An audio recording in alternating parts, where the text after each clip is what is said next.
Halo semua, kembali lagi bersama saya. Hari ini kita kedatangan tamu yang sangat istimewa. Seorang praktisi pasar modal yang pengalamannya sudah tidak perlu diragukan lagi.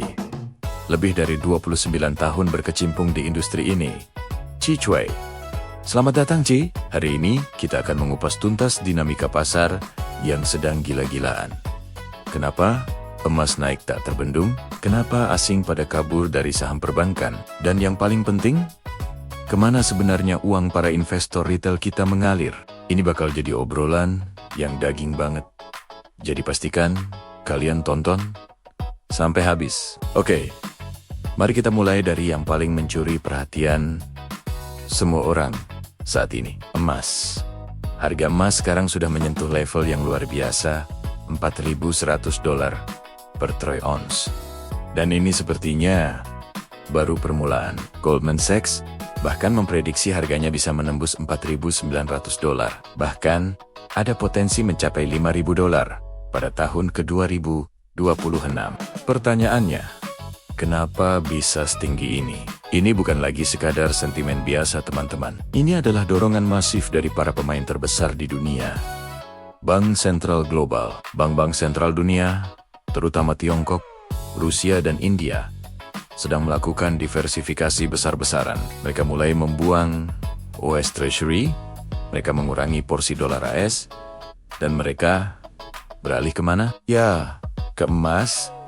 Coba kita lihat Tiongkok. Negara ini masih punya surplus dagang yang sangat besar. Setiap dolar yang mereka terima dari perdagangan langsung dikonversi menjadi emas. Kenapa? Karena aset kripto dilarang keras di sana. Jadi emas menjadi satu-satunya alternatif lindung, nilai yang diakui, dan paling aman. Tidak hanya itu, ada aturan baru yang sangat penting bernama Basel III, yang akan mulai berlaku efektif pada Juli tahun 2025. Aturan ini akan membuat emas diterima sebagai cadangan bank, tanpa perlu ada provisi. Artinya apa?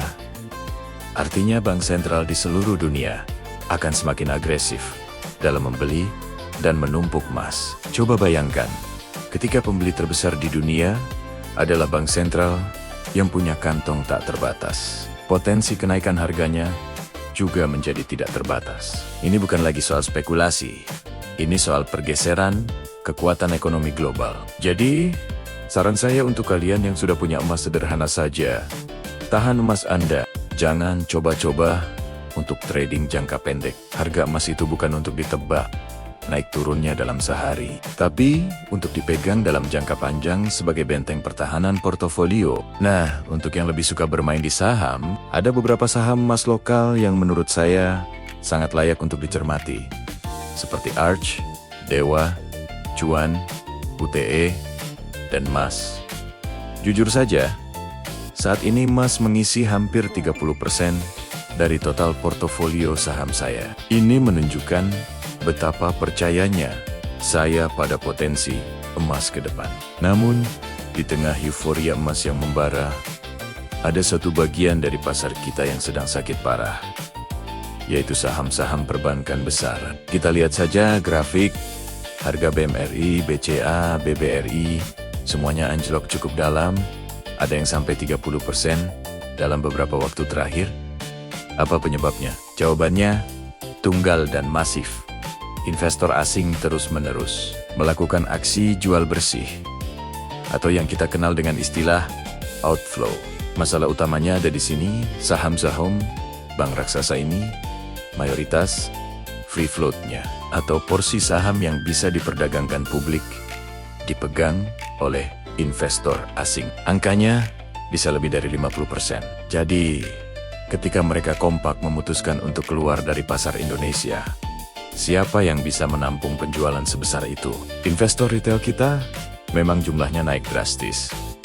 Tapi, apakah kekuatan modal mereka cukup untuk menyerap penjualan asing yang nilainya bisa triliunan rupiah setiap hari? Ini pertanyaan besar. Lalu, bagaimana dengan fund manager lokal? Mereka juga sulit untuk menjadi penyelamat. Kenapa? Karena mereka punya batasan aturan, yaitu maksimal kepemilikan hanya 10% dari total dana kelolaan atau OM di satu saham. Dan banyak dari mereka yang posisinya sudah mentok di saham Zahum perbankan ini. Ditambah lagi dana kelolaan mereka sendiri cenderung stagnan atau bahkan ada yang menurun. Jadi, mereka tidak punya amunisi baru untuk menampung jualan asing. Artinya, selama investor asing tidak kembali masuk ke pasar kita, saham-saham perbankan ini kemungkinan besar akan terus lesu, mungkin bisa sampai akhir tahun. Mereka baru akan kembali jika ada katalis positif yang sangat kuat. Misalnya, Indonesia bisa menunjukkan pertumbuhan PDB di atas 6% secara konsisten. Dan yang paling krusial, ada perbaikan signifikan dalam iklim investasi, terutama dalam hal penegakan hukum dan pemberantasan korupsi. Tanpa adanya kepastian hukum yang kuat, bursa kita akan tetap rentan. Dan asing akan terus mencari pelabuhan yang lebih aman untuk uang mereka. Nah, penjualan masif oleh asing ini juga punya dampak langsung ke mata uang kita. Lemahnya rupiah sangat berkaitan dengan ini. Rupiah kita melemah karena defisit transaksi berjalan dan besarnya arus dana keluar bukan hanya dari pasar saham dan obligasi, tapi juga dari aset seperti kripto dan bahkan emas yang dibeli dari luar negeri. Sayangnya, salah satu pemicu terbesar outflow ini yang jarang dibicarakan adalah hilangnya dana dari dalam negeri akibat praktik korupsi. Kita butuh kepastian hukum dan komitmen pemberantasan korupsi yang benar-benar kuat agar dana-dana pengusaha atau bahkan dana hasil korupsi yang diparkir di luar negeri itu mau kembali ke Indonesia. Jika rupiah terus melemah, dampaknya akan terasa kemana-mana. Inflasi pasti akan naik. Dan sektor yang paling pertama terpukul adalah sektor-sektor yang banyak mengimpor bahan baku. Contohnya seperti farmasi. Oke, jadi kalau asing keluar dari bank, lalu uang retail kita yang jumlahnya semakin besar, ini lari kemana? Nah, ini dia bagian yang menarik. Mereka lari ke saham-saham milik para konglomerat. Saat ini, pasar saham Indonesia itu benar-benar didominasi oleh investor retail. Porsinya lebih dari 50%. Dan karakter investor retail ini unik. Mereka suka saham yang dinamis, yang banyak cerita, yang banyak aksi korporasi entah itu, right issue, akuisisi, merger, atau sekadar berita-berita seru yang bisa menciptakan hype besar. Dan saham-saham konglomerat ini menyediakan semua itu. Ini seperti ada sebuah pesta besar. Uang besar dari retail mengalir deras ke tempat pesta itu. Melihat ini, investor lain, termasuk para fund manager yang mungkin sedang menghindari saham perbankan, akhirnya ikat-ikatan masuk ke pesta yang sama. Siklusnya terus berputar seperti itu. Uang retail menciptakan momentum menarik lebih banyak uang, dan harga sahamnya terus naik. Saya pribadi memprediksi bahwa pesta di saham-saham konglomerat ini masih akan terus berlanjut, mungkin sampai akhir tahun ini, bahkan bisa sampai tahun depan. Kenapa? Karena pipeline atau rencana aksi korporasi mereka itu masih sangat panjang.